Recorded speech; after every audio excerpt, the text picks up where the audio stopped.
Oh, we're live. Hello and welcome to Monday Musings. This is, I'm Max. And I'm Marcus. Hello, thank you all for joining us. I promise we knew that we were going live just then, honest. So, yes, lots to talk about today. We've got brand new boxes, plenty.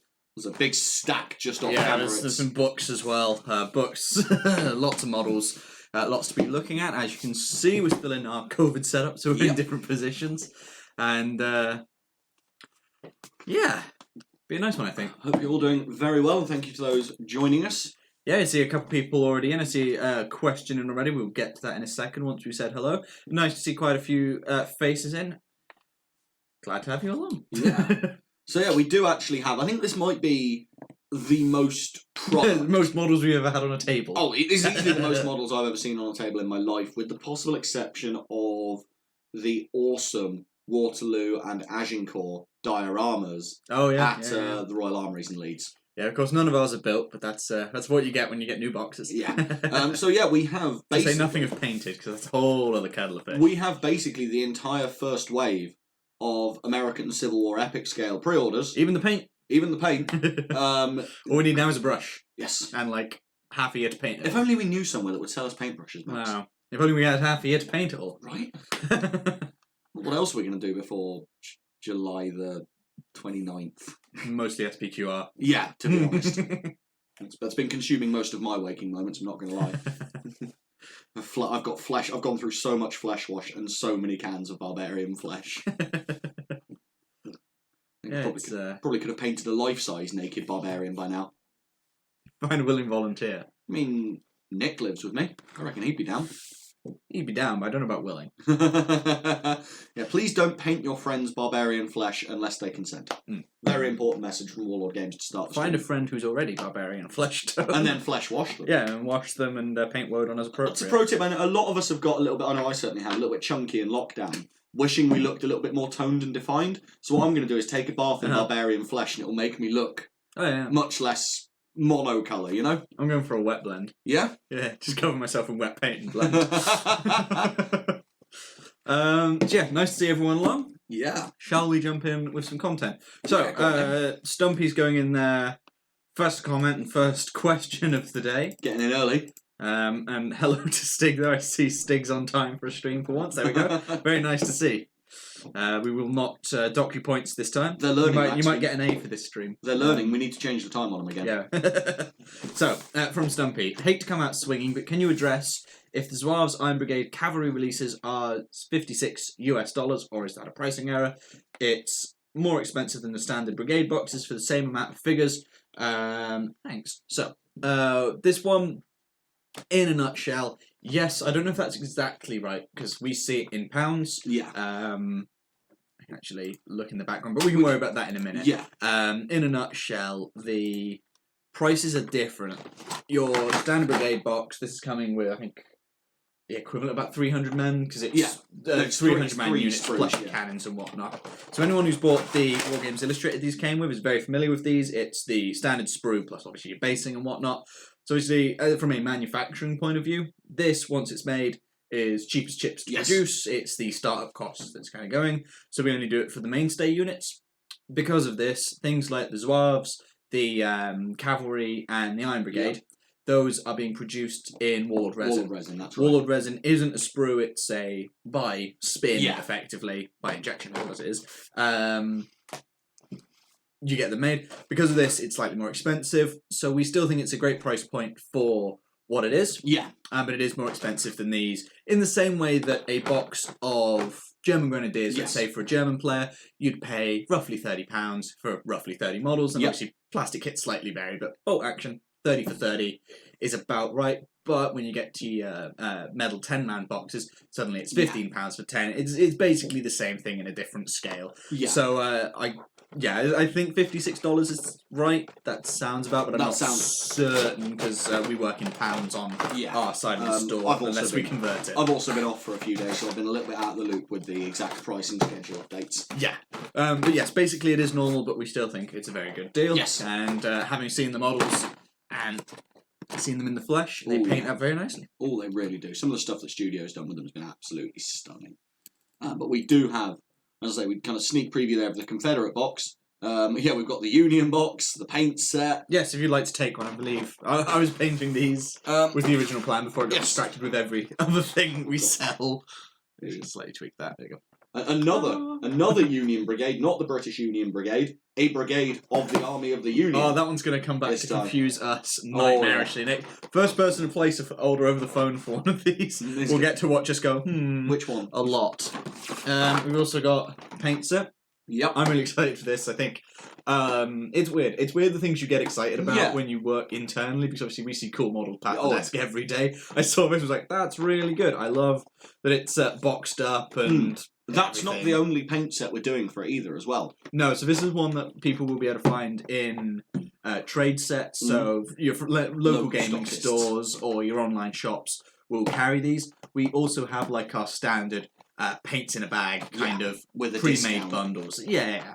So I think that's like 11 paints where you basically get the 11th free or possibly a bit more than that. But that kind of price, 10%, 15% off for buying it all in one place. And it also comes with a little paint guide online, of course. And, you know where to put it. That comes with a sprue as well. It does come with a sprue. Which is very cool. So it's just like our, well not our, Vallejo's British and French. When you buy it through us, you get a sprue of British French to test your models out on. Only difference being, here, you get a regiment. Yeah, you get one War Games Illustrated worth. We probably shouldn't use that as a standard metric, of course. Because sometimes it's Greeks. This is true. This is currently, I believe.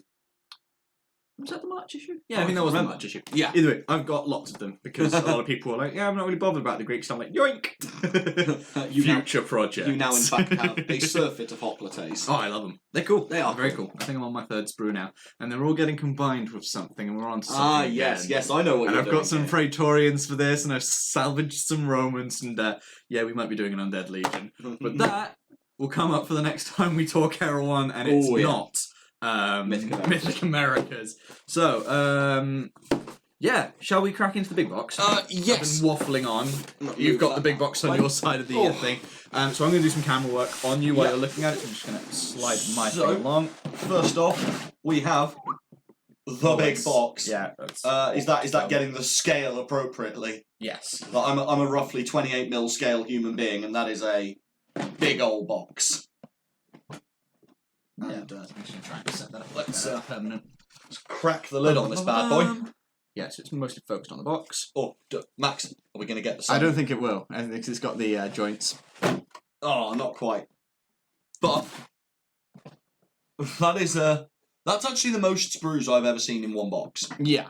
That's pretty bonkers. Now, obviously, the first thing you'll notice is just absolute slack handfuls of bases, and these are exactly the same as the bases you get on War Games Illustrated sprues. Obviously, they just happen to be green. Which leads us on to, it'd be worth showing that some of the sprues are slightly different. I think that's the big next thing. Absolutely. So for anyone who wants a game in a hurry, they come colour-coded. On the stage right, I guess, a Union sprue in blue, and then a Confederate sprue in grey. Obviously, most people are going to want to paint them. Yeah. But if you literally just want to get a game out of the door in a hurry, get them on the bases. Boom, color coded, ready to go. And again, just I'm struggling to hold. Why can't I hold all of these miniatures? This is absolutely. Yeah, if you pass me one, have a watch. So obviously you've got great big stack of equal sides. Obviously Union and Confederate. So 12 per as well. Yes, that's 1,200 men. Yeah. 2,400 soldiers in this box. Yeah. Other things you get in there that are cool. Little bag of D6. Can never have too many. I think it's nice. Can we get out of there? Very useful. The full, downright essential, I'd say. Yeah. The full Black Powder 2 rule set. This is identical to the great big hardback books you can get. Only difference, A5, text is commensurately smaller. Yeah, I believe anyone who's bought starter armies for any of our other systems or bought the Waterloo starter set will be very familiar with those. It is everything that you need to get playing. I think it's just basically... it's literally the exact same book, just it's smaller. Then what else have we got in here? We have cheeky bit of terrain from our good friends at Sarissa. There's a North American farmhouse and fences set. Just a couple of sheets. For reference, this is the starter The basic stuff Yes. is the £90 one. Some people will have ordered the £173 Yes. one.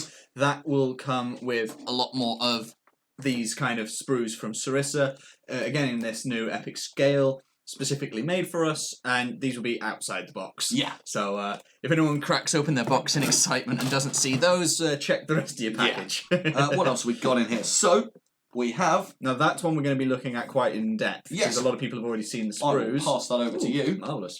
So we'll go into that more in depth, but that is essentially the conversion booklet. Yeah. Quote unquote. And for anyone who's a complete beginner, like myself, when it comes to this era, this also has some background on who's who and some of the famous names. Yeah. So even if you are literally showing this to your friend who's not really that interested, but hey, we can play it on a kitchen table and we're all in lockdown. Oh yeah. Then you can go, cool, hold this and find out which one you're more interested in. And who knows, maybe you'll give them the bug of wargaming and ruin their lives. Yes. And you make it significantly Yes. better, but make them significantly poorer. Obviously, that book, we'll come on to it in a second, but takes a lot of inspiration from material from this book, which is very heavily recommended and included in some bundles. Yeah, I believe it's in the In the big bundle, £173 one. which is a signed copy in the 173. Oh, is it? Yes. So that doesn't come with it, but that informs that book.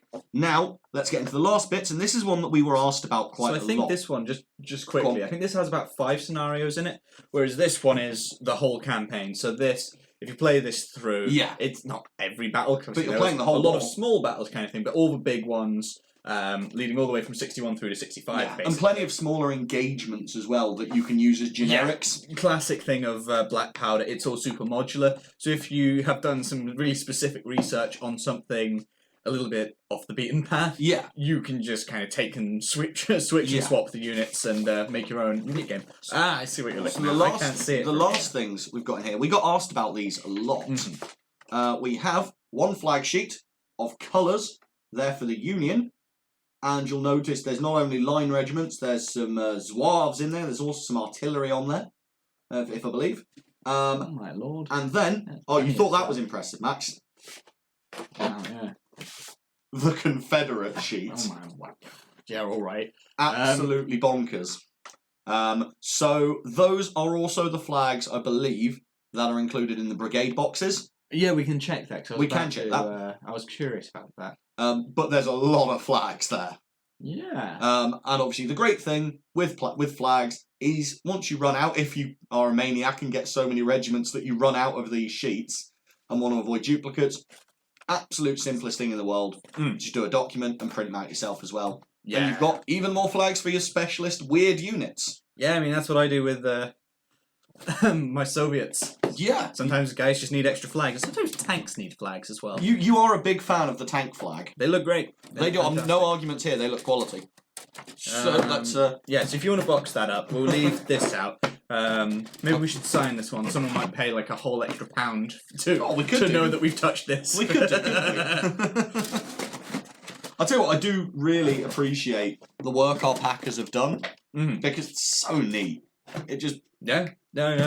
Packers and whoever in studio, I'd assume, was actual product designing on that one. Did a classic little job. Can I get the lid? This is why I don't work in packing. This is why I'm in customer service. Get you there. There you go. Sweet. See a couple more people joining in. Nice to see you guys all hopping in. I see Mike there, but I think a couple other people were in the chat. Yeah, if you've got questions, obviously, about what we're unboxing, fire away, because we finally have hands on the product as they're going to go out the door, which is really useful and really nice for us. We have just enormous stacks, I mean, literally to the ceiling nearly, in the warehouse of the starter boxes. It's a little bit crazy. Yeah, we were looking for, because they're quite sizable, like, actual size of them. For the, we were looking out back when we were grabbing a cup of tea on the way in, and it was that moment of the whole top shelf of the racking is full of nothing but American Civil War epic battle. That's rather a lot. I think we've probably got about as many soldiers in our warehouse as actually fought. Oh, and the rest. Because there was a fair few million fought. I think we're probably up there. I don't know if we're quite beating it by much. I imagine we are, but that's... Especially if you include things like work in progresses, the stuff that's happening in the background. Ooh. Mysterious. Yeah, I know. Oh, that's one I'm gonna be really boring tonight on my time off. I'm gonna go into the stock management system when I get home. This is how interesting I am. I'm gonna go into our stock management system and I'm gonna look up how many sprues we've got listed on inventory, how many boxes, and just see how many soldiers we've got. Other people, I'm on my days off. Other people have fun on their holidays. I look at stock. So SW Quad 9, so 9999. Quad's Go on, nice. chaps. What else is coming in after scale? Can't say for now. The better it sells, the more we will do. Yes. That's basically how this has always worked. Yeah, literally. And I can tell you for a fact this is going very well. I'm not going to give away numbers. No. But I'm going to give away some interesting stats today. Yes. And I'm going to round it to 100. Mm-hmm. So, aftermarket research and kind of what we were able to find out, the big manager bossy people, Yep. they reckoned, let's say, 100 would be a smart money. Mm-hmm. And in this scale, they went, so we're going to make 200. And we're going to sell that many. That's the target. And I believe we've sold somewhere in the region of like 800, if that's the scale. yeah. Which is why there's been a tiny bit of a delay. A lot of these sprues, they're being made outside the house. Outside of the building. I don't live here, honestly. In the car they park. let me go home. The boxes, the printing. There's a lot of like extra stuff. But I think even with our estimates being doubled what was supposed to be made, it's still a big gap. I mean, the good news as well is obviously first wave pre-orders will be shipping during this week for Europe, the rest of the world, anywhere outside the UK. And obviously the UK pre-orders will be shipping next week, aiming to all arrive on or very close to March the 13th, which is the official street release date. Mm-hmm. So the long wait is over. The wheels are turning. I know mail order are now gearing up basically as we speak to start getting these out the door. There are just an enormous number. Basically, I think mail order's been split into like a separate department that's just dealing with American Civil War for a while. I used to work in mail order, and the way it works is for a big release, you take about half the staff and you go, you guys are just picking these, which means for like a week you have the most boring week of you pick the same 5 items because it's starter box, whatever extra bits, put it on one side, next, you got your desk full of them, box, label it, repeat, and it's the most efficient, fast, if you were expected to pick 15 a day, welcome to 200 a day all of a sudden, so your stats look great, but you are so bored. But it's the suffering we do for the community. It is. Well, not us specifically. Hey, I used to. Yeah. I did my time. You've done your time.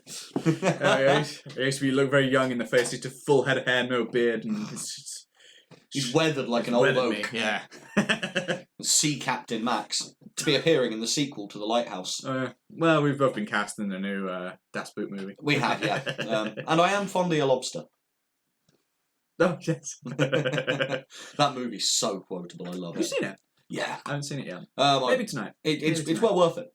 I've heard it's good. It's got Willem Dafoe. I don't need any more. I'm a huge fan for Willem Dafoe. Let's not divulge Amnesty. Yet. Let's not go crazy yet. Okay, Amish Stig, maybe it's just because he hangs out here every week, but the thought you're possibly undervaluing those autographs. Maybe we should do that.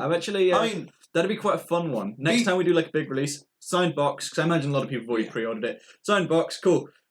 If you want it, there you go. Yeah. We're going to have a couple separate ones. Maybe we can work something out with that. It'd be a nice little ego boost, and genuinely, I've never considered myself the kind of bloke who might sign something and someone wants it. I consider myself the kind of bloke who signs something and people go, "What have you drawn all over my book for, you idiot?" Well, maybe we've been thinking a way of monetizing the stream a little bit. Maybe that'd be a nice way to prove that this makes some revenue, or possibly we could go for my suggestion. That's gambling on the games. Yes, right. I want to start taking like side bets. 7 to 1 on Max winning this game of SPQR. So that's generous odds. I don't know how gambling works. I think, in fairness, if it's us playing, I literally gambled like once in my life, and it was at the horse races just because I was there with my uncle.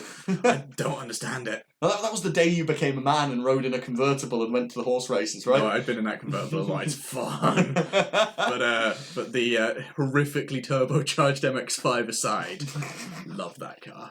But no, I think, yeah, if we're betting on us playing games, it would be you bet £1 on Max to win, and you get nothing in return. Yeah. Whereas you bet nothing on me to win, and you are given all of the riches of the universe. Okay. But there won't be many people betting on me. Okay, so this is from Epic Blade 5. Sorry to get off topic here. If it's Warlord, it's always on topic. Yep. We just might take a little bit longer to get there. But I've been absolutely loving the Canadian editions in the recent Bolt Action book. But I'm wondering if there's any more models in the works for the new units, especially the Skink. Not off the top of my head. I'm actually quickly Googling. That's Skink. the AAA on a Ram, I want to say. Might be a Ram, might be a Chappie. But yeah, it's a quad 50 or a quad autocannon, I think. Oh, yeah. Because they only made a few of them. So I don't think so. We might possibly see something like a conversion kit at some point. The only issue is... maybe not. It's because it's in a couple of rule books. I'm just thinking they all seem to be cast hull, and we don't do cast hull Shermans. This is true. Do we not do any in the old resins? No, I've had a look before. We've had this discussion. We have, yeah. In work time. I'm very fussy about my Shermans. I think we have. Maybe they were done in that one is there.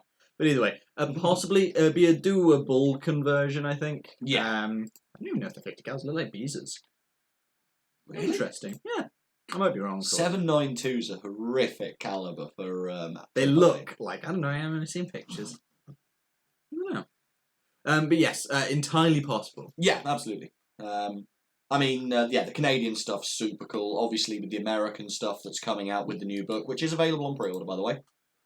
Oh, yeah. So you can get that pre-ordered now.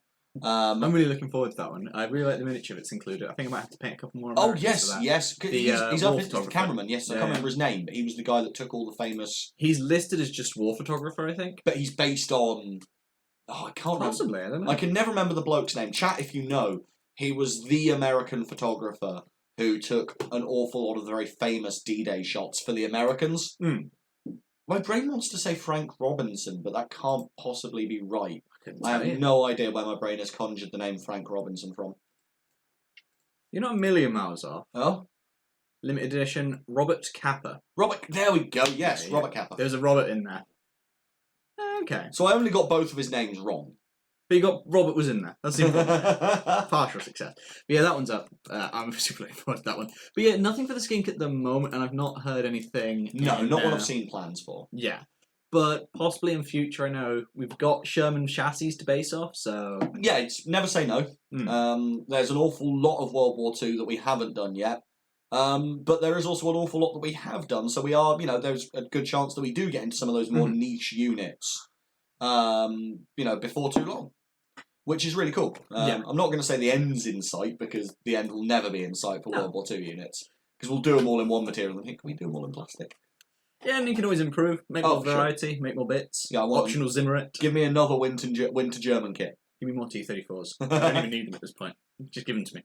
Send them to this address. Yeah, if you have any T-34s and you want to ruin and make Max's life, just send him all of your scrap T-34s. No, not scrap, no. New in box only. Just deluge him with T-34s. Peppingford, we know him. Okay. 15mm Franco-Prussian or ECW, please. Well... Yeah, I'd be up for it. I've suggested Franco-Prussian in the past. I've suggested ECW. Yeah, it'd be one I'd like to see.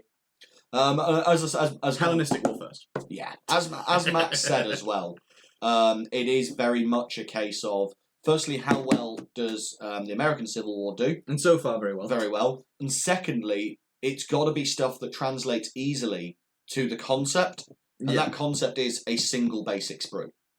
So, English Civil War would work fantastically. Yeah. Franco-Prussian War, you probably need 2 sprues. Still may be doable. Hellenistic and that ancient Greece. One sprue, done. Just hoplites and some skirmishers. Yeah. And yeah, obviously Black Powder's an offshoot of Hail Caesar. So the same rules conversion applies. So very doable. Obviously not promising we will do it, but it is something we could do and we certainly will consider. So, yeah, I completely agree. Nick Gams there saying, question also suggestion, for American Civil War, skirmisher box. So, maybe. Yep. Absolutely maybe. What I can say for sure is we're not done. No. We're on wave 2 of I don't know. Yeah. There's at least a couple more.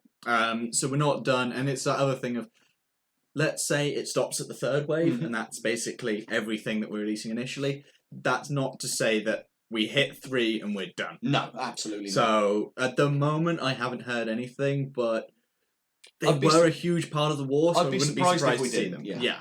And yeah. Although people have been doing some absolutely fantastic conversions, just showing off the versatility of the generic sprue, the regiment sprue, in making their own skirmishers, and that has been done fantastically well. Yeah. I saw some poor chap who'd done some beautiful Iron Brigade. He'd sculpted hardy hats for them all in green stuff. Well, at least he gets to have unique ones. Yeah, and then we pulled out our Iron Brigade. And because it matters to me, and possibly one person in the chat, it was Hispano Suzia HS404's 20mm cannons in the skink. 20 mils. The Hispanos weren't bad. Nice. They look like beezers. They look like tank-mounted beezers from the outside. I have some suspicion that the 24 is the land mount of their very, very successful aircraft gun. Like everyone on their dog was using Hispanos. They were just, especially for the Allies, they were the absolute nuts. But obviously, far be it from us to be the air power lobby too much. So Conradson, what if I buy a second Great Mystery box? Do you know how long it would take to arrive? Not certain. Basically, we should be shipping it pretty shortly, in like what we'd consider the normal time, so 2 to 4 working days. And because they're pre-packed, probably like more on the 1 to 2 side of things. It's UPS. UPS is starting to clear up. I know some people are still having issues. It's by region at this stage, I'd say. There's some places that are basically back to touch wood normal. If you're in certain parts of Germany, especially, I think it was Bad Herning or something like that, and they're having a lot of issues still at the moment. I don't know if it's just snow, if it's just Brexit, if it's Corona. I don't know. UPS are always kind of swamped. There was a lot of their stuff communication has not been great back to us. So if you do order it, we will make sure it gets to you eventually. If there is an issue, for example, we are always happy to replace parcels if necessary, or chase it up if we can. Do whatever we can to help you out, but normally, UPS is still a little bit in the we swamp. wouldn't be anything like this cagey with a delivery time. We'd be much more confident. Unfortunately, with the situations UPS have had at the moment, we have had to kind of go, it will get there. Yeah. We will make sure you get what you've paid for, but with the way UPS is, it is impossible for us to be as specific as we normally would at the moment. Yeah. As I say, it is looking like it's getting back to normal, knock on wood. So. Okay, well, here's a good one. I believe Stumpy's out in the States. Drum roll. But he wants to say he loves the UPS service. I got 2 packages, one 7 days after shipping and another 10, and I can track the progress. In any case, it's much better and faster arriving to San Diego. Nice. So it's working out for some customers. As well. And I think, obviously that is huge amounts of distance in the States. We'd expect to see that once things pick up back in Europe as well. The big one was Europe, was the big issue. Yeah, Europe is still proving a little bit of a problem, but hopefully that'll start cleaning up. Yeah. Bum, bum, bum, bum, bum, bum. And Mike, does that mean Max will be commanding monitor? I don't recall what that was in reference to. There'll be the USS Monitor. Well, yeah, I know that, but I can't remember where if you were going to sea, you were a sea captain, if you recall from the start, because you're weathered.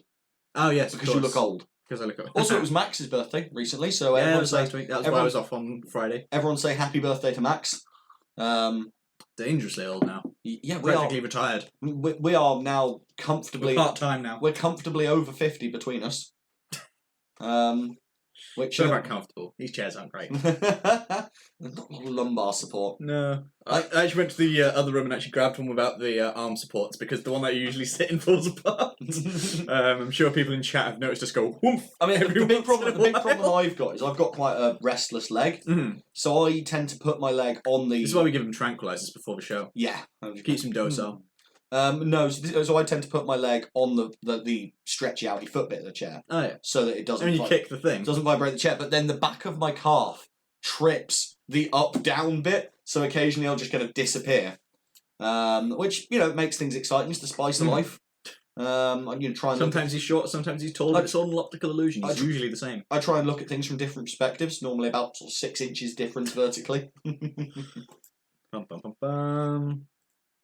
Again, I can't see the chat as per because we're nice and socially distant, so Max is reading out your lovely comments. Yeah, so the way we've got it set up at the moment is there is a laptop in the middle, and then to allow for social distancing, Marcus is on the other side. Hello. Marcus is a Luddite, so he doesn't have a smartphone to just check the chat on that.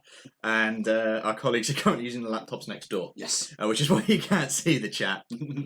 We did have some people ask about that, and yeah, it is. I am that much of a technophobe. It's why Max does all the difficult stuff, and I just stand here and go, hello.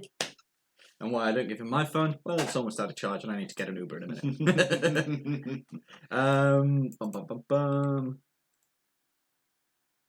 Okay, Conradson. If I buy the mystery box, can I expect a funny thing inside? Please no rule books in German or French. So generally, no. I don't think we put any international. We didn't put any rulebooks international language rule books in. No. So it is entirely blind. There was a pre-picked list. Yeah. And the packers weren't deviating from that. Yeah. So I don't know how many variations there were, but on a core level, it's a book of X value, a box of Y value, a blister of this value, and then some other stuff. So they're at least 85. A lot of the ones I've been seeing are like 91 or something like that. I mean, with regards to the content, but the books I think are exclusively English. Yeah, because it's the most universal that we produce. With regards to content, we can't obviously do kind of swaps or exchanges of individual content, just because that would kind of defeat the point of a mystery box. But there is some good stuff in there. I think they actually made a few too many, which is why we've still got overstock. Yeah. I think we have nearly sold all of the ones that we should have made. Yeah, I think there was also overstock because we were worried with this UPS thing there might be some missing parcels. Like today I had to resend one. Yeah.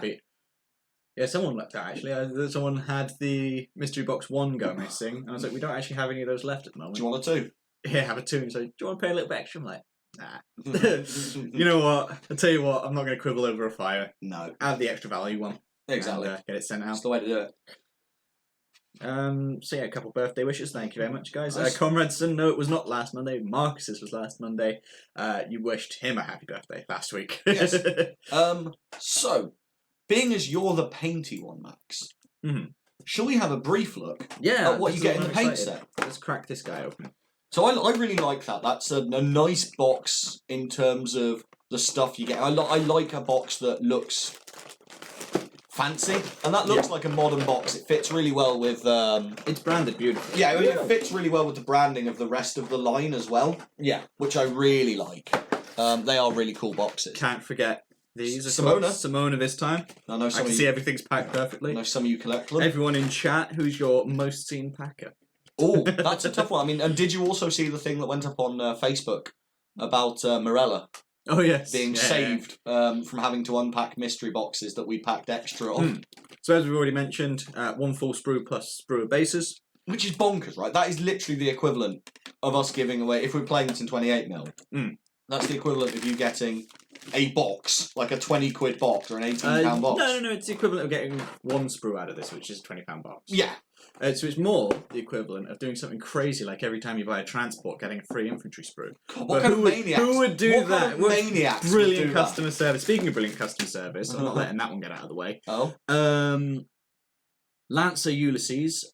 First of all, asked are there suggestions for rules for basing skirmishers and cavalry dismounts. We'll have a look in a minute. Probably because it's all based off standard Black powder. black powder. So probably. Which does have and he follows it up with Marcus, however, is a master of customer service. Oh, thank you. Yeah. I don't think I can claim to be the master because our master, in fact, our maestro, is Lorenzo. Who is, and his master gave us pork pies today. So and Lorenzo, we're in very high spirits. And it's Lorenzo's birthday today as well. It is his birthday. It's today, been happy birthday to almost everyone on the customer service team except for Connor. Oh yeah, in like a week. Is it in a week? No, I don't know. What I'm saying is we were all within a week. And we need to get Connor to change his birthday to be this sort of end of February, start of March. Yeah. Get him in line with the rest of the team. He's not being enough of a team player. We love Connor. So what have we got in there? I'm seeing some good variations. Looks like all army painter. Is that right? Yes, all army painter. Just seems actually a guide on how to paint it. So there isn't a guide, but I imagine this will correspond to the guide we put up on YouTube. Yes. But you've got electric blue. That's going to be for your trousers on your unions and things like that. Dark sky is absolutely perfect for your jackets on your Union infantry.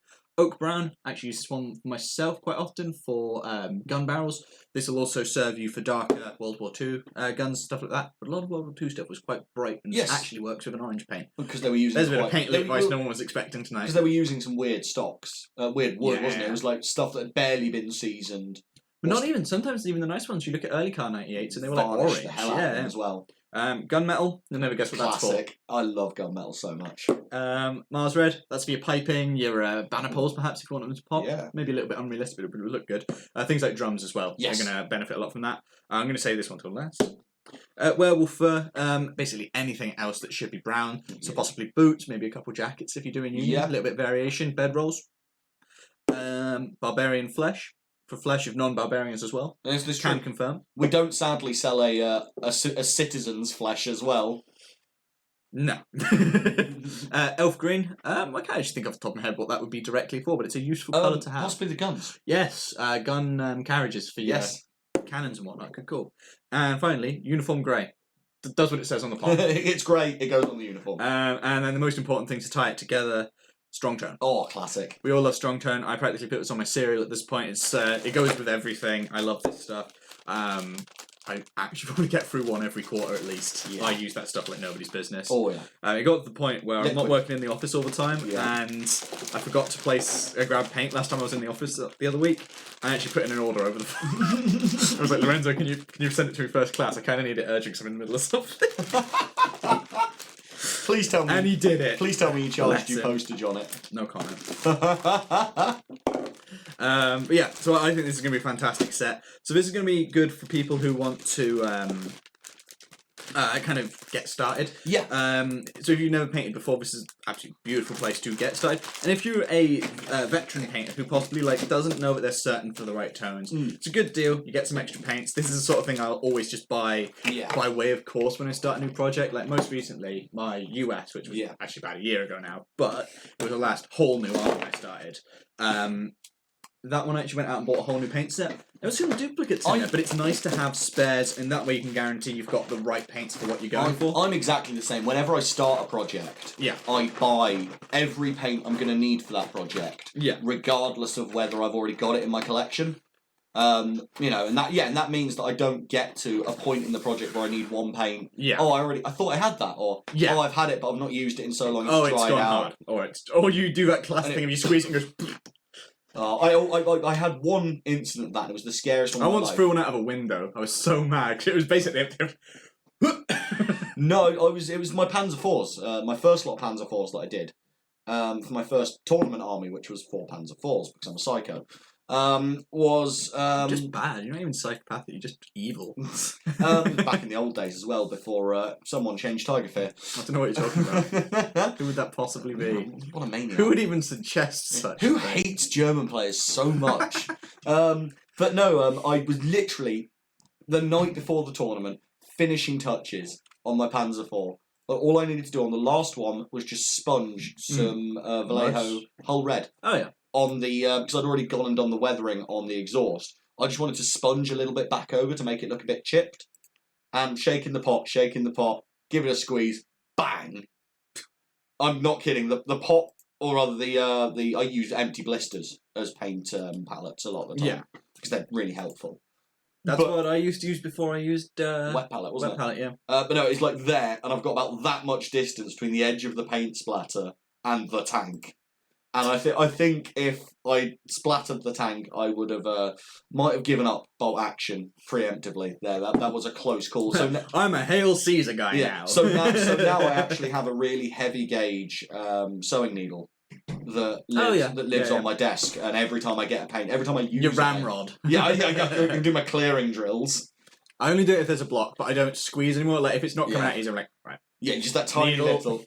No, I just do it as a matter of course, so that I know that I've done it once. Nice.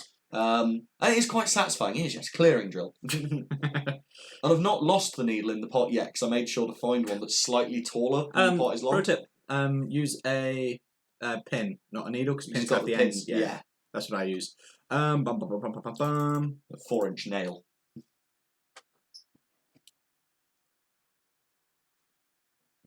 Some quizzical faces I'm seeing there, Max. Yeah, so I was just a bit confused about a name, but that makes sense. Bum, bum, bum. So from SW9999, what was the thinking behind the Brits World War II update? I thought the early sprue were decent. So basically, I think it's just a detail upgrade. The same with the American GIs. They were nice sprues. I've still actually got quite a few GIs in my army, even though I made them last year, and that got updated in 2019. So overall, better definition, more options. There's new helmets, there's new faces, and the detail you really see in the faces. Once you've seen the two sprues together. Bad, the originals. That would be an unfair comparison to say. I don't think they're bad, but these are better. They're just the facial sculpts overall. There's so much more detail. A beginner painter just slapping paints on these and then giving them a wash, or a painter in a hurry, they're going to look better for it, and a veteran painter is going to be able to get more out of them as well. I just think overall they're better, and the posability is good as well. And the other thing as well is obviously the old Brits were the classic separate disco dancers, separate arms and weapons, which some people absolutely love. But I've got to admit... And they're going to be around for a long time. Like, you look at the US, you can still get that in the K-47 boxes and the Rangers boxes. Yeah, I don't think we're going to stop selling those old British sprues. Yeah, even if they're only like available by sprue after a while, they're still going to be available. And I imagine they're going to be available in box sets for a long time. Whereas the new sprues are the more modern style of arms on weapons. Yeah. And I find... More durable. Yes, absolutely. Because the weapons can be a bit beefier. Yeah. And I actually find I'm much more of a converter and a kit basher than I am of a painter. Yeah. I actually prefer to work with the arms together. I just find that you get more natural poses. And not having to try and faff around with, well, does this exactly fit? Does that exactly fit? I like having both. But I do tend to love having both. I tend to keep a couple of sprues. Of the separates of whatever army I'm working on. Well, you're also spoiled because you mostly do German, so you've already got 5. I've got like 6 sprues. Yeah. Whoa! Hey, there we go. There we go. That was my fault. No, you said you wanted to start gambling on the games. Yeah. Start gambling on how many times I don't want to start. I want someone else to start and give us money. And people would give us money for these? Epic Blade there. On the subject of generous transport bundles, do you know if the transports in Bolt Action will be updated for the new British and Canadian sprues? Almost certainly. Probably not immediately. Good chance not immediately, which obviously we'll be wanting to fill out the main orders for the boxes. But that is definitely one that I'm sure Web Team's already thought about. And if they're not going to do immediately on release, they're going to be doing very shortly after, because they've already discussed why it's not a good idea to do it immediately with production. But that's a very good point. That will be updated at some point, just like it was with the Americans and stuff like that. So I picked up a deuce and a half transport bundle a little while ago. Yeah. I've still not painted it. It's hard. It's hard, man. You're going to run out of models, man. I wish. That's this year's plan. Is to run out of models. Yeah. Do you know what happens when a wargamer runs out of models, though, Max? They die. They die. They're like a shark. Yeah. They need to keep painting or they die. Well, I need to keep paint going across my gills. Yeah. Oh, your paint gills. That's how he gets his blend. That's how he gets his blending so good. Oh, I'm a lazy blender. Max is a human. Look at my stuff. I'm a lazy blender, man. It's all just highlights. You're a human wet palette. Okay, that's for someone else. Yeah, it's not important. Sorry, too. No, they're talking to each other. It's right. not a question for us. That's a good call from Haggard there. He's a 28mm metal pike to clean paint jams. Yep. That's a classic one. Again, beveled at the end so it won't fall in. Yeah. So Conradson, past week I've discovered we have Bolt Action World Champ. He's a member of the Especialista podcast. He was giving starting lessons yesterday on Bolt Action, during GHO 2021. Nice. Yeah, he's is that man? He's not Manuel, is it? 'Cause Manuel was actually the German captain. I don't know, but I've been messaging him. What's his name? I can't remember the Spanish champion. I can't remember his name. But sure, he was messaging. Did you play? You played him, didn't you, at GT? Oh, I only like to talk about it when I'm winning, Marcus. Yeah, no, a really good game actually. Considering he won, I thought he'd be considerable. I thought he'd be completely outclassed. Yeah, but he wasn't like unfun to play at all. You know, Yeah. sometimes you just get in your butt kicked and it's like, all right, roll the dice. It didn't work next. You Yeah, know, it's you just just not let an that- engaging game. He kept it fun, and there were swing moments. Like, Yeah. he's not a perfect player. It kept it kind of fresh. Of us kind of, oh, I can exploit that, and or more importantly, oh, his dice have really done him in there. I'm going to jump on that. And, you know, I kind of. In the end, it was probably, you know, a significant loss. If it was a kill points, I can't remember if it was objective. It would probably be like 10-5 kind of thing. Yeah. But there were moments where it was on a knife edge. It was a fun game. I mean, we've actually got Antonio. we've actually got our own little international event coming up because obviously. Let's talk about that one. Well, it's been announced, Okay. but it's a private event. Okay. So I can't say too much more, but those that know will know because they'll be going. But yes. If you know, you know. If you know, you know. And if you don't know, well, you know now, maybe. No, it's obviously with the UK, everything, the government has announced, I hate the word, but a roadmap to opening up again. And that looks like it is going to make it possible, knock on wood, all things being well, all of us getting stabbed righteously. Yep. We should be able to have some tournaments again in the UK, Oh, yes. which is absolutely awesome. And one of the first ones that's opening up is an international invitational. Very nice. Are Are we going as Britain or are we Team going Warlord. as Okay. So Yes, the Sovereign Kingdom. yes, Warlord. well, it's Ireland. No, we've got a flag yet. We need one. There we go. Ireland. Okay. Delete that. Editor, take it out. Robin will take it out in There you post. go. There you go. I don't want. I can orient my own body. Max can perceive himself. Don't worry. Yeah, it's because I'm looking at the reverse. No, we on need the the camera. awkward "Don't tread on me" hockey stick snake on the side of your hat. Tredent. Trident. But no. Trent. Or the police tread on me. Mhm. But no, so the teams are like England, Wales, Scotland, and Warlord for the home nations. That which is why it's the And to think Ireland doesn't like us. yes, the Warlord harp apparently. No, I Behave. think the Irish guys couldn't make it unfortunately, which is a real shame. But it's not the first time we've pretended to be Team Ireland. We're not pretending to be Team Ireland. No. Because last time I think their captain was able to make it. Yeah. And we kind of filled in the ranks kind of thing. But yeah, and then the other nations we've got are the USA, Belgium. I wonder who's coming over to represent the I USA. don't know. I bet it's John Russell. John Russell, yeah. USA, Belgium, I think Spain, and Germany. Belgium guys are good fun. And Germany as well. Oh, I wonder if it's the same guys we met. I at think the, it may be SDW Manuel, and I tournament. think it may be the Yeah. brothers. Yeah, had a couple of drinks with them. Good guys. Good guys. Great. We both played one. I and they're great guys. didn't get to drink with the Belgians particularly, but I had a great game with them. But yeah, the Germans can drink. It's Oh, yeah. good. Oh, They're yeah. a fun night. But yeah, so obviously, stay tuned for that. They also eat a good Chinese. We'll definitely be doing something from that, whether that is maybe a stream or maybe just some bits that we can put on the stream at some point. Or possibly even an article. We've done articles for our war games in the past. And the other thing that I've heard today, which is very cool, I didn't know about, Salute provisionally done. Oh, yeah. Provisionally. So it's like October, November time. November.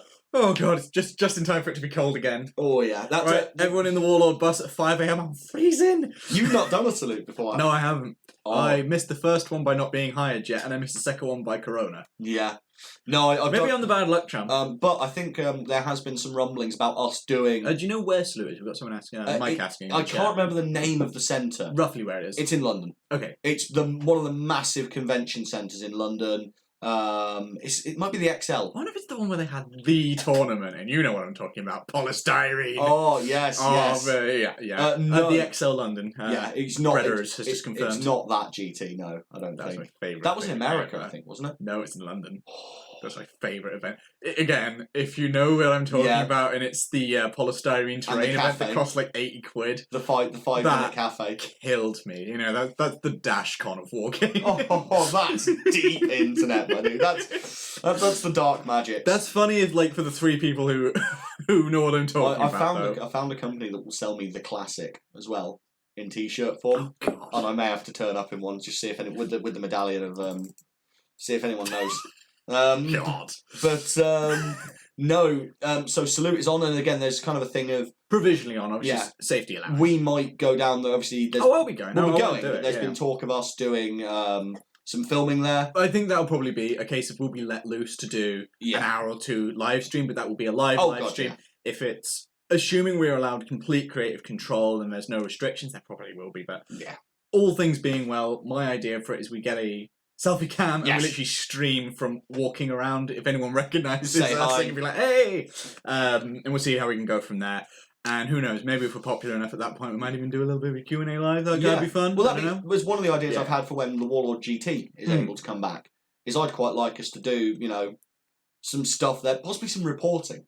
How I'm going to be playing. I don't know about you. Hey, no. I mean, you remember what happened last time I had to play.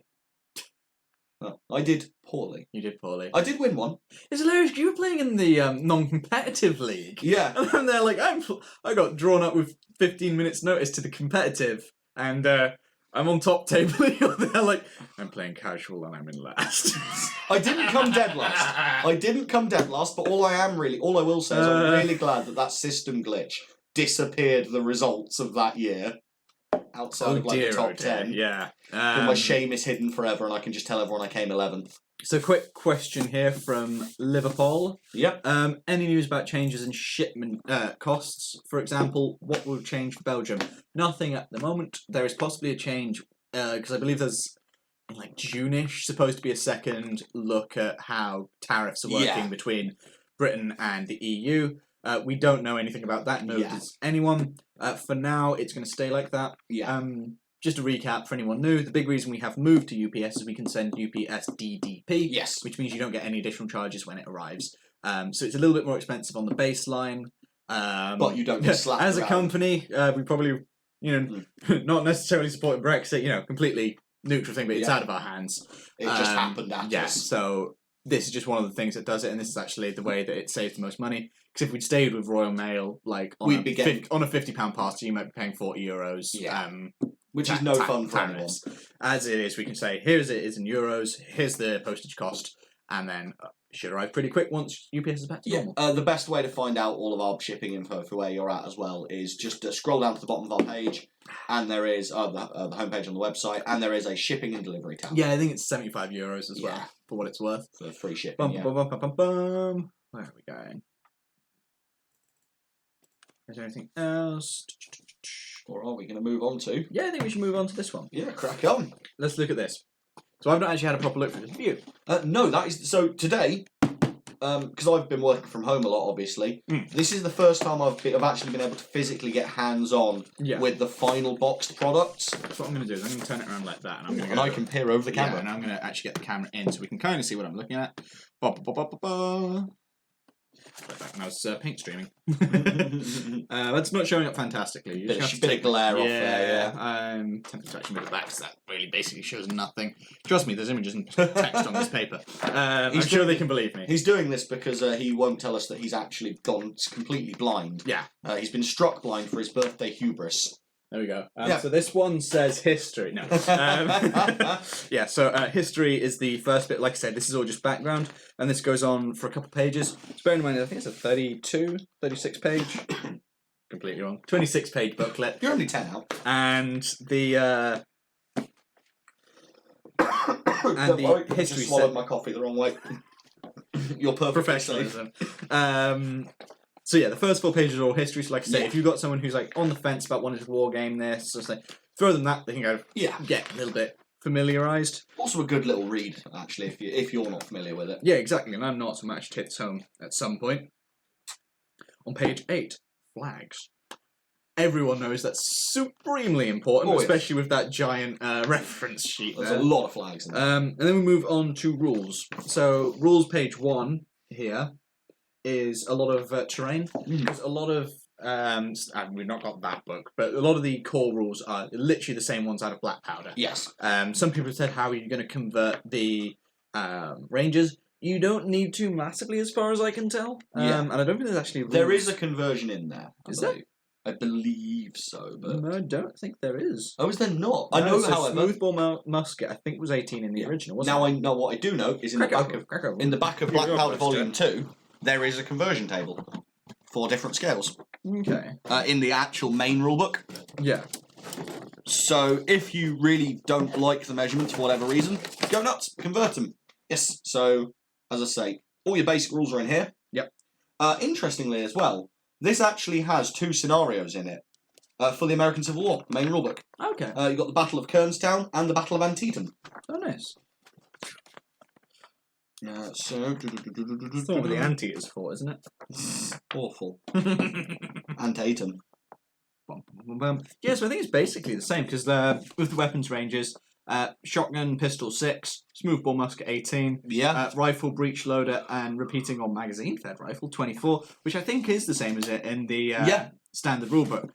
So you can convert it, but the way I described it earlier is, if a standard unit moves 8 inches at 28mm scale, well, it doesn't really make that much difference if they move it at 15, because a man doesn't move 8 inches in a turn, and how long's a turn? And what's a turn in real life? Yeah. So I don't think it hugely matters, and the game should work fine. Yeah. The only thing I'd consider is if you're playing on a black powder standard sized board, play with inches, you'll have a really fun game, and it will still balance just the same as the ACW black powder that we know and love. If you're playing on a smaller board because you've got limited space, or you're starting up and you're playing on the kitchen table kind of thing, I'd probably just say bump it down to centimetres. Yeah. All measurements work, or half inches, so instead of 6 inches, make it 3. Yeah. It all works, just you can modularize it, and because the models are basically half the size of a 28mm scale, not precisely, but roughly. Thereabouts. You can just half all the ranges, and it still plays pretty well. Yeah. But out of the book, there's no fixed hard and fast conversion. Yeah, there's no you have to play it this way, because we don't really believe in that as a company. No. We make suggestions. No, we had to let the SWAT team go for anyone caught not using official models or official rules. We used to have a whole thing where, obviously, if you didn't use only Warlord products in exactly the way we told you to play the game, then people would rappel in through your windows and knock over all of your terrain and, push you around a little bit. Sadly, we found it was just a bad business decision. Well, then the problem as well was we had to put them on furlough. And then... Oh, it was way before furlough, man. They were still knocking around, though. They've been retained. Yeah, and we had to put them on furlough, and then we kind of realised, hang on a minute, we're saving a load of money by not employing an actual SWAT team. So we stopped. So now, sadly, we cannot punish you for playing with our toy soldiers, however brings you the most joy. Which I find is a really helpful thing to remind myself of occasionally, actually. Toy soldiers are supposed to be fun. Play with them however you find them most fun. Although, of course... nothing that the doctor wouldn't recommend. Did you know I've never played a game of Black Powder? No. Ever. I've played a few, but only at Bossman John's place. It's really annoying. I've got a... I've got a lovely French army. Yeah, I've got a brigade. You know how this game works. So I've got a good old start to a French, but I've never actually had a chance to play a game. More than a brigade by the time my birthday presents are done with you. Bearing in mind, I was with the company 6 months before furlough. Yeah. So it all kind of fits, right? Yeah, right. It doesn't feel right that I'm in the rare situation where we're in this job more time during lockdown and restrictions and everything than not. Yeah, this has just kind of become the norm. You barely remember the happy times. When were they? Oh, that's a cruel jest. But in fairness, of all the places I can think to spend working through a pandemic, here's probably the one for me. Yeah, here and home. Yeah. Which is where most of it's been. I'll tell you what, I'm glad I'm not in my previous job. Oh, God, yeah. Yeah. I'd have been back for like a month. No, I mean, my previous job. Oh, that, yeah. Yeah. For those that don't know, I used to lock up naughty people for a few years on behalf of Her Majesty. He was a childminder. Yes, childminder to Her Majesty. No, I wouldn't. I'm very glad I'm out of that now and where I belong, surrounded by toy soldiers and people who don't think I'm strange and unusual. I'm just checking a thing. Checking a thing. To the tune of Judas Priest breaking the law. Mike, I see you just said your nearest capital city is Edinburgh. Edinburgh does a show normally in August. What's it called? I couldn't tell you. No, Carronade's down south. Honestly, like War Drum or something like that. Something like that, yeah. Yeah, it's something instrumental, and it's something to do with drums off the top of my head. Yeah, and then you've got Drumhead. Maybe. Yeah. I think Drumhead's a different one. I don't know. We've got so many shows that we normally go There's definitely a good one up in Edinburgh, because it was the first ever show I did. Well, you got told off for Crazy Goat Dude. I didn't get told off. I got told that we probably shouldn't refer to our stock as Crazy Goat Dude. Funny that. But yeah. Another thing I want to check. Yes. Crack open a brigade box just to check what flags you get in there. If it's the same one, if it's something different. Rummaging around in here for some flags. So lots of bases. And a bit tied up. So yeah, I think they are the same ones as the previous So, yeah. So that's the Confed ones. Obviously, you only get one per. Funny that. I mean, the really interesting. So the things you've got in here, you've got you've got 3 generic cavalry guidons. Then you've got 7th Michigan, 22nd New York. Chicken guidons.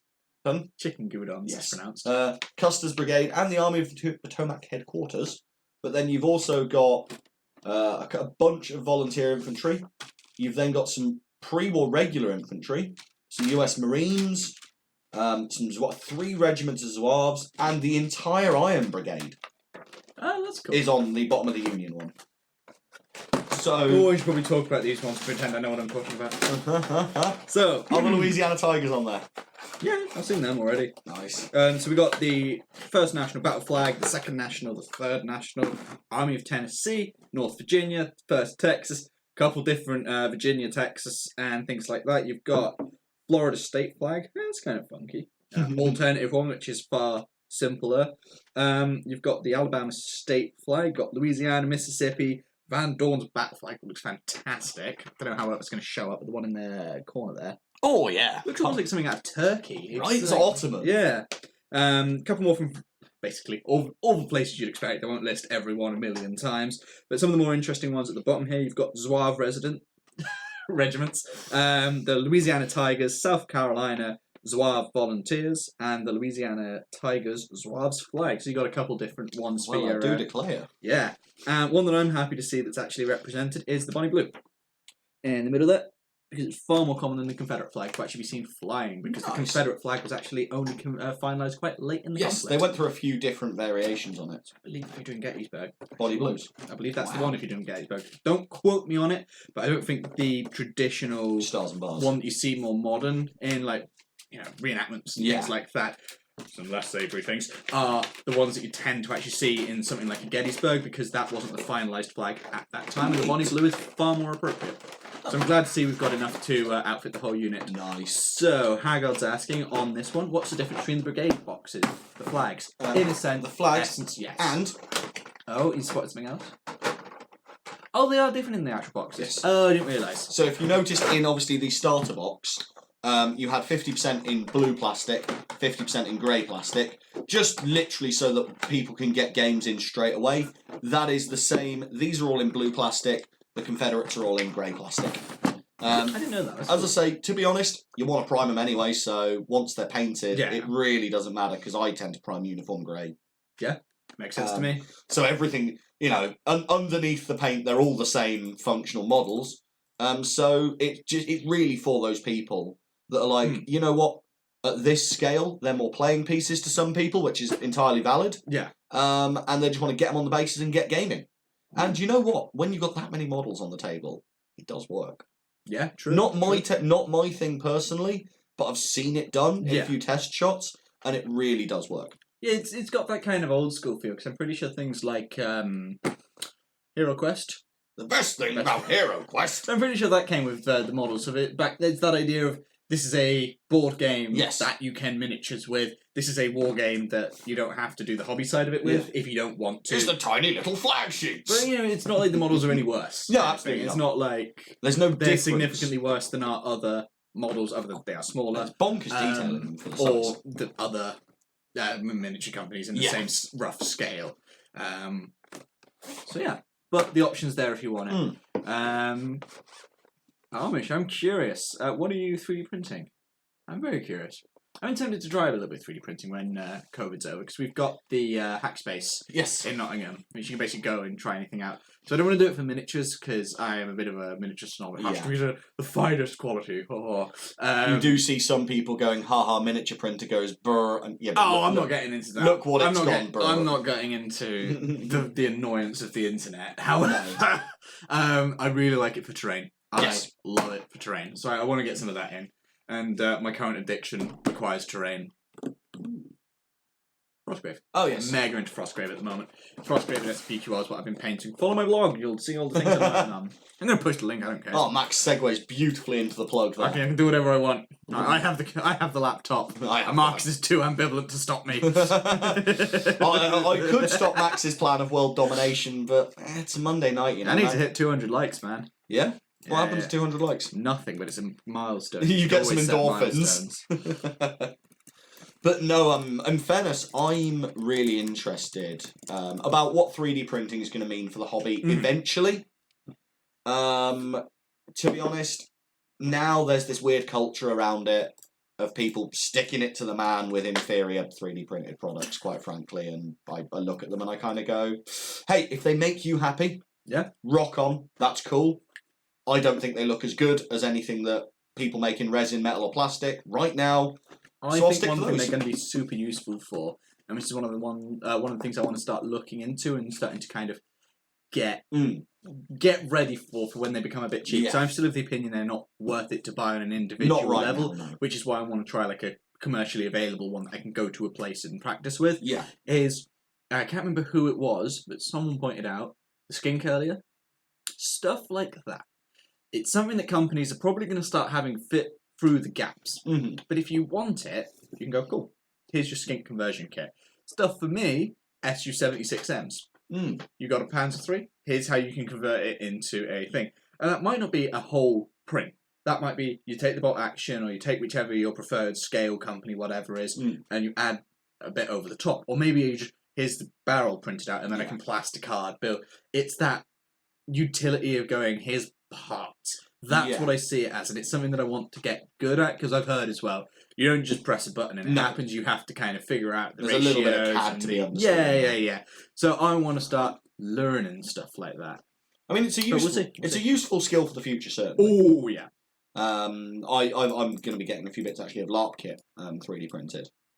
It's a big medallion for my army, for the tusks, because I'm going to do it on a big iron chain. But instead of having the medallion actually cast and paying, that would be rather expensive. Hundreds of quid. I'm just going to get someone to 3D print it and then get it painted up to look like iron. Let me paint it if you want. Go on then. I'll make it look sexy. Oh, that's cool. Well? Stig's working on an orc mech shop. Nice. 3D printed. That's cool. Stuff like that. I've just Googled it. I think the big thing with 3D printing, to be honest, is, as you've said, it's great for making available stuff that isn't available anywhere else. Yeah, it's making terrain cheap is the biggest thing, which I'm a big fan of. Well, someone's just found my blog. Oh? I think that's Comradson. I won't reveal his name in public, but thanks. I think I know who that is. Just Facebook's idling in the background. It's like 11 notifications. Wow. There's your endorphin high for the day. I'm famous. Now, quickly, sign a book. Warlander TV. It'd be nice to have Antares in 10mm. So I don't know what the future holds for Antares. Probably not anything epic scale immediately. Not immediately. As we were talking earlier, it helps to have one thing on the same sprue. Yeah. And other than maybe like Concord versus Isaurians, even then it's a little bit different. Basically, I think they're too unique, and honestly, I think they're kind of benefit from the almost heroic scale. They belong in 28. Yeah, but who knows for the future? Who knows? I mean, maybe a space game. We were talking about the other day. I do want to get some Antares on here eventually. I think we will find time to do it at some point. I've definitely painted some, and they're fun models to work on. I don't. Again, this isn't a. We are doing this. This is a prediction because it's been a couple years. I wouldn't actually be that surprised if we didn't see Antares 2 like in a year or two. Yeah. And again, I'm not saying this is even a rumour or trying to like, oh, maybe we'll do it. I genuinely have no idea. But it's been a couple years since the original. It's a big, unique, certainly, and it's got a big name attached to it. That is Rick's baby. It's got a lot of really unique designs that possibly a lot of people looked over. So a nice big push. Here's the second edition. We tidied up a couple of rules because we do occasionally get feedback, even though it's a little bit of an older game now, on like things to improve, things people want to see more of. So there's a whole galaxy. I've actually been reading through it because I've been getting the itch to write some stuff again, and I'm kind of sat there going, Antares. Lockdown will do strange things. It's either bread or writing, right? Yeah, Antares is a universe I've never written for, so let's see what it's like and see if I can kind of write something for it. And the other thing as well is Antares has just such a... Well, last week we were talking about communities. Yeah. And like how dedicated certain communities are and how that really pushes us. The Antares community is just so diehard. Yeah. Which we love to see. So I certainly would support us doing some Antares on the channel at some point. Yeah. Who would you want to paint? So I'm still, at the moment, I'm still torn. Okay. Between Concord and Algarin. Do Algarin, because we've got a buddy who plays Concord. This is true, but I really want to do Concord. Do Concord. I also really want to. I'm at that stage at the moment. You were about to say, you know how many. I don't. It's just Gar for me. Yeah, you it's do. all about them little space monkeys. No Boromite babies for you. No Boromite babies for me. I'm all about the bug-eyed, weird, horrible, like not even aliens, but you know what I mean. Hideous creatures. They're great. That's how he greets me every morning, coming to the office and blah. I like the suits. I've never been. So here's a funny one. Okay. We're almost at Amnesty. I can get away with it. I've always liked armies with like small mechanized units, but I hate mechs as a concept. If that makes sense, because people like hear that and like I play because you watched Evangelion and got traumatized as a child. I tried watching it. I was like 20-something. I thought it was boring. No, but people I play Gar. Yeah. I play Tau. I love that kind of thing. I've always thought it was cool. Like, the Coyotes from the US Ranger K-47. Stuff like that. Not huge, not Gundams. These great big Gundams things. And people are always like, oh, do you like Gundams? I'm like, no, they're rubbish. I don't care about that because they kind of break from any sense of grounding. Like, I can't see that being... it's too far.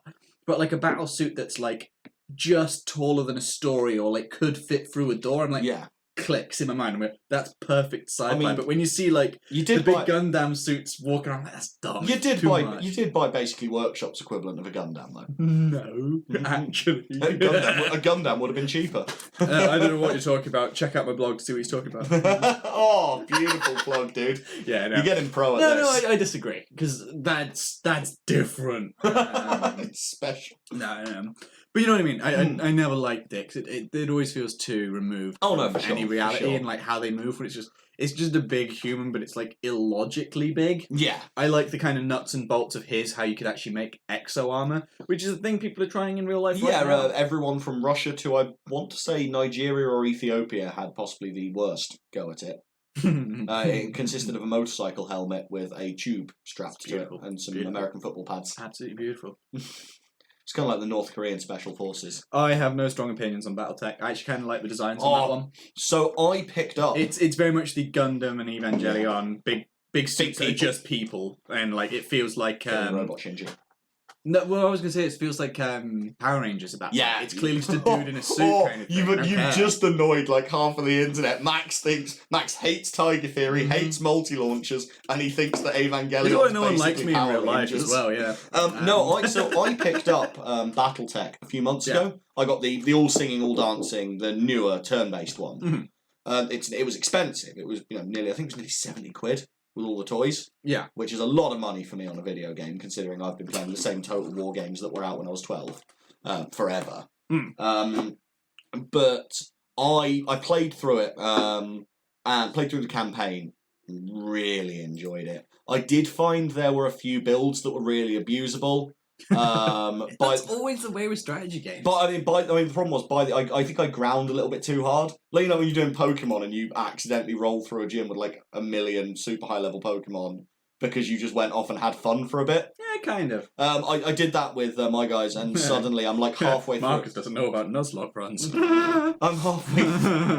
I'm halfway through the game, and I've got like 2 Atlases, a Highlander, and something else. And I thought there could only be one. Yeah. But my whole build, my whole team build was built around maxed out guns, maxed out piloting, and just taking headshots. They were called my company was called Mako's Headhunters. Nice. And our whole thing was we are where chivalry and a mech warrior goes to die because we're just gonna hose you out of the cockpit and scrap your mech for the money. LBX autocannons and stuff, and just pop. Cool headshot. Very unusual. Great game. I really... So, to go back, I really enjoyed it. I don't think I'd enjoy the tabletop game as much. I've looked at the rulebook, and that's sinfully complex. I don't know. I'm a bear of very little brain. The models could do with updating. Then we can talk. Yeah.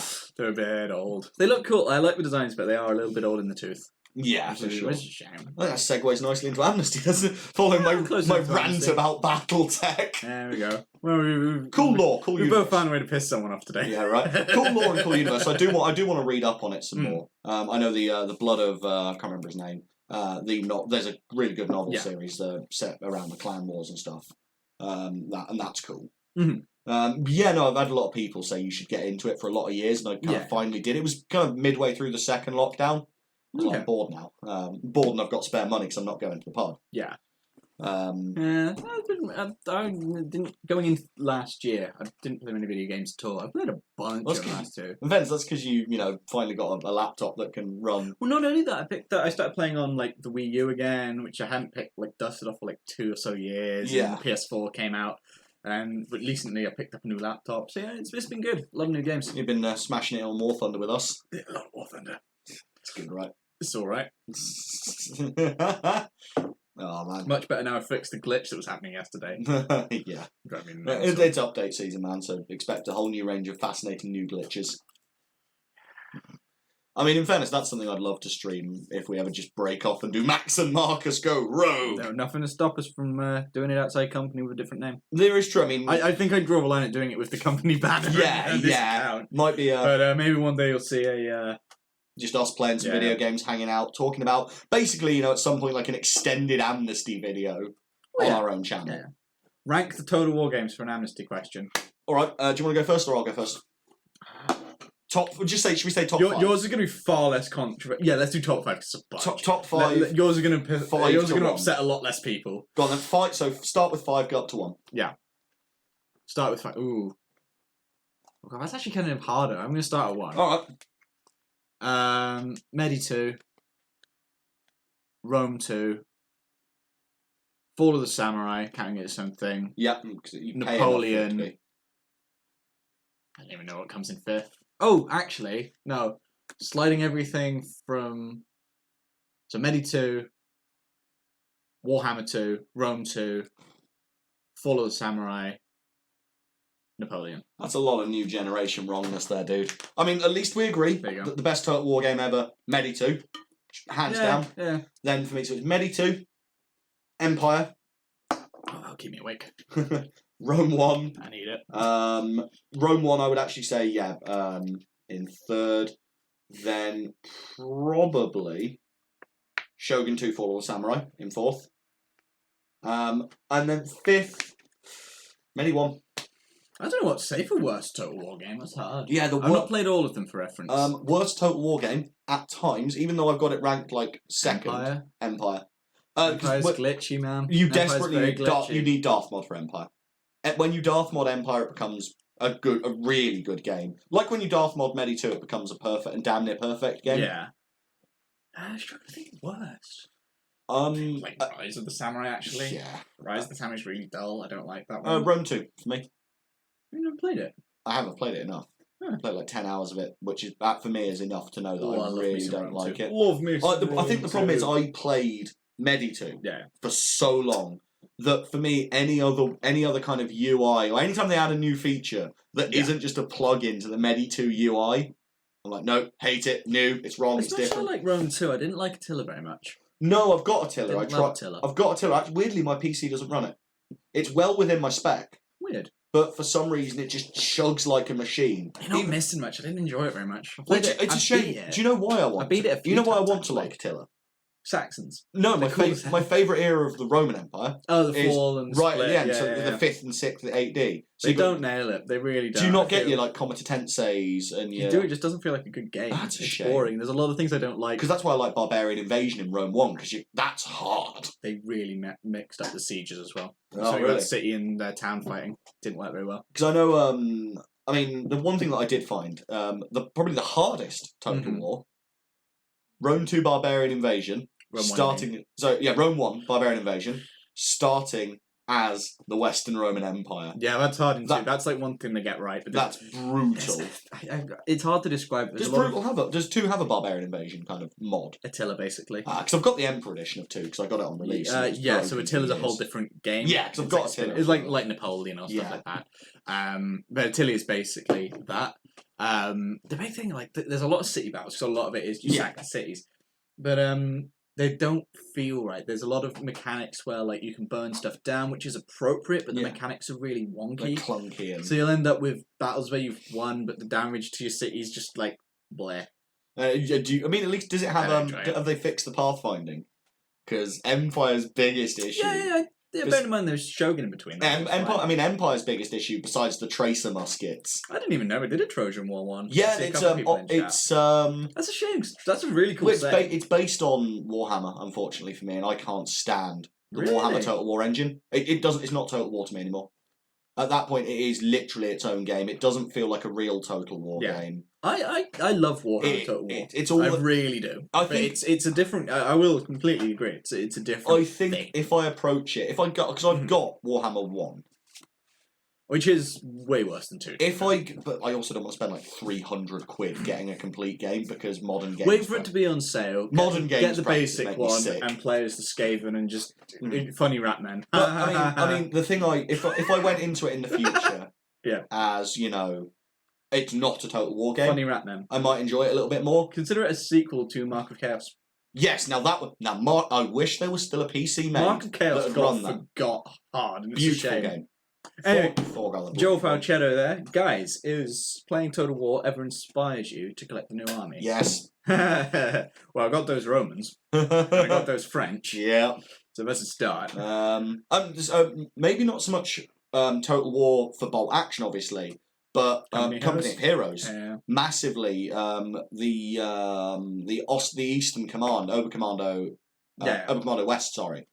Their aesthetic really strongly influenced some of my later units from my German army. Really strong aesthetic.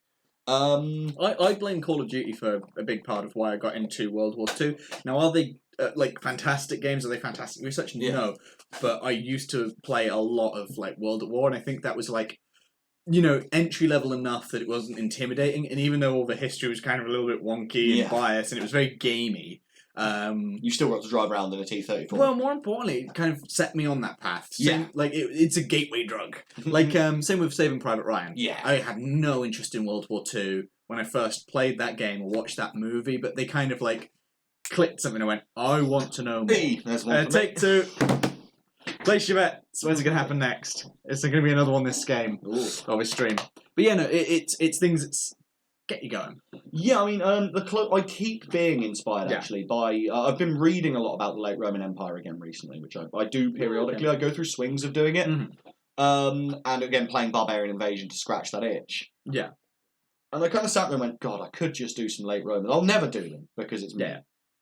Or I may do them at some point, but got to be in the right place to actually paint and model, which is a tough one sometimes. Late Roman Comitatenses, Limitani, Federati, those that era of troops. Yeah. I actually know all the terms, which is rare when you start talking deep history. I kind of went, all right, let's have a look at Warlord's website. Let's have a look at our website. What do we do for those? Yeah, it's all kind of hidden. The Arthurian Roman British, Arthurian Romano British, but the only change I'd make is I would swap their shields out for auxiliary shields. Perfect. Because the shields are too round. Yeah. They're more kind of Limitani shields, whereas I could do Auxilia Palatina as well. Yeah. Who are just cool as hell. But the armoured and unarmoured Arthurian Romano British are perfect for late stage Comitatenses, especially the unarmoured ones, because there's a whole lot of if you read the Strategikos, which is the tactics manual from shortly after the period, so many accounts of when they're on campaign. Yeah. If they're not about to actually fight a battle, maybe the head of the column and the rear guard are wearing their mail. Everyone else helmet. Yeah. But the discipline was going by that point. The training was going. Well, yeah, that's the empire was crumbling. Yeah. I can't possibly think why I like reading about the fall of the Roman Empire in these days and ages. But funny that. So yes, Joel Falchetto, the long answer to your desperate attempt to prod us back onto the topic. I also did a medieval army that again hugely inspired by Medi 2. Same reason I reenact it, I think. Yes, all the same thing. The biggest reason I think both of us do sort of late 14th century living history. There's not enough good movies from that, so there's always.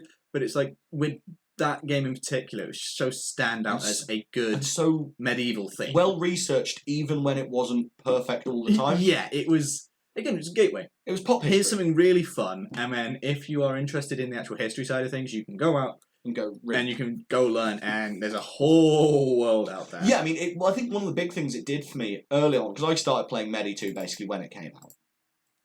And I think the big thing it did was it got me interested in the terminology. Mm-hmm. You know, I could tell you the difference. How come you got a whole unit of sergeants? I thought sergeant was the boss at the front. Yeah, stuff like that. You know, I could tell. You know, well, this one really little. It gets you interested in the terminology, and then when you see it in literature, it kind of hooks into your brain a little bit, and you get more interested to read. Yeah, I think I got that was about the same time that I got into wargaming as well. Yeah, and weirdly, I never made the connection. Okay. Because the Evil Empire is so good at sucking you into their do this our way cult. Yeah. They are just. I wish we had a third of their power. But I'd never made the connection really until I got into like my 20s, my late teens, early 20s, of I could wargame historically as well as playing computer games and reenacting. I think a big part of it for me was I always wanted to do it. I think I got my first historical force when I was about 15. I had a copy of Warhammer Fantasy. It was like Warhammer Historical. Yeah. But it's finding people who play it. Yeah, because we were just old enough. I did get it at second hand. I remember seeing the advert to my very first White Dwarfs. Okay. But that was all our boss. That was all Bossman John. Yeah, it was. Because I've got a copy of his Warhammer Historical English Civil War. Oh yeah, you do. Knocking around at home. But quick few from the chat there. Epic Blade there. World at War is still by far the best one. I agree it's the best World War II one, and I adore that game. COD 4 is the best COD. 4 and 6. COD 4 and Modern Warfare. Yeah, Modern Warfare 4 and Modern Warfare 3. Modern Warfare 2 is good. No, 1 and 2. Modern Warfare 3 was really good as well. We can get in the bin. No, the trilogy. For me, the whole trilogy. Come on. The Price and Soap trilogy. Let's not get into it, but for me, 1 and 2. COD 4, definitely. Let's do this. So, Not David Crockett has a customer service question. Do the prices of things on pre-order go up after pre-order ends? No. So pre-order is basically just ensuring you get it when it releases. Yep. We like to do a nice long pre-order thing just so we know roughly how many to create effectively. The other things, you may get certain exclusives. Some of the pre-orders do. Books as well. Books always get the miniatures and stuff like that. Yeah. There might be pre-order bundles. That's a different thing. Yeah. If you see the phrase pre-order bundle, expect that to disappear once the book's released or the item's released. So that could be worth it. But for example, if you bought the British and Canadian infantry today, or you bought them at release in a store, well, the store would be a different price, but the price on our site doesn't change for that sort of thing. But there might be a bundle. Yeah, absolutely. Bum, bum, bum, bum. Oh, God. Every Lindy Page releases a video. I get super excited about historical wargaming. Yeah, Lindy Page is actually a big part of that. I really, really like Lindy Page's stuff. He's one of my favourite YouTubers. I'm not a massive Lindy guy.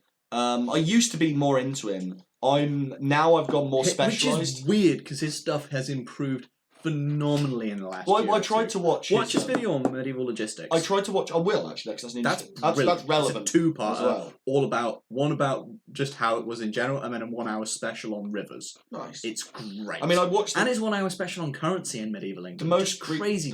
Recent one I watched was his one on the 251. The Hanamags.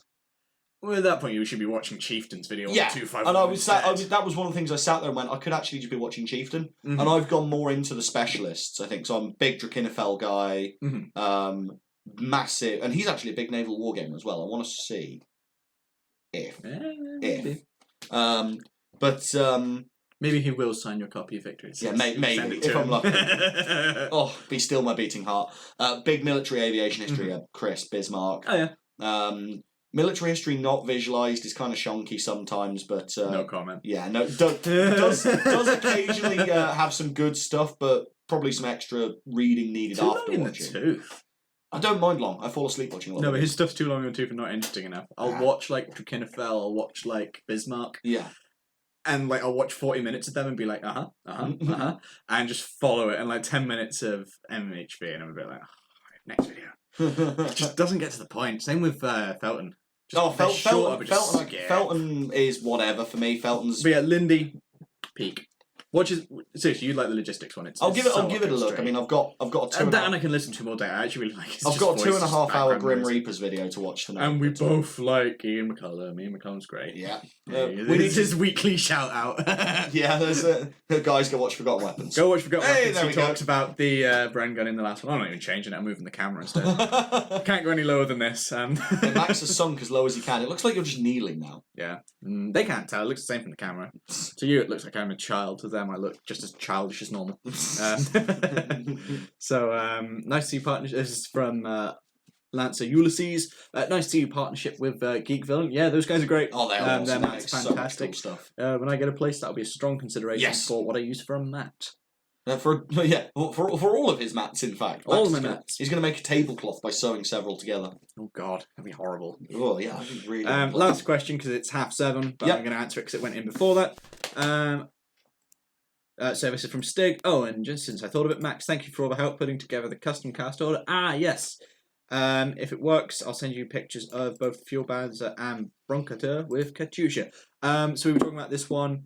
I don't think I've actually finalised this order. I was off for like half of last week, so I will get it to you tomorrow because it's been crazy today. So, been a pleasure, everyone. Hope you have a great week. If anyone has any questions or anything like that, let us know. info@Warlord Games. If you have any customer servicey things, especially send it there. If it's twitchy, you can put it there, or you can comment in any of the posts where you've seen this being shared.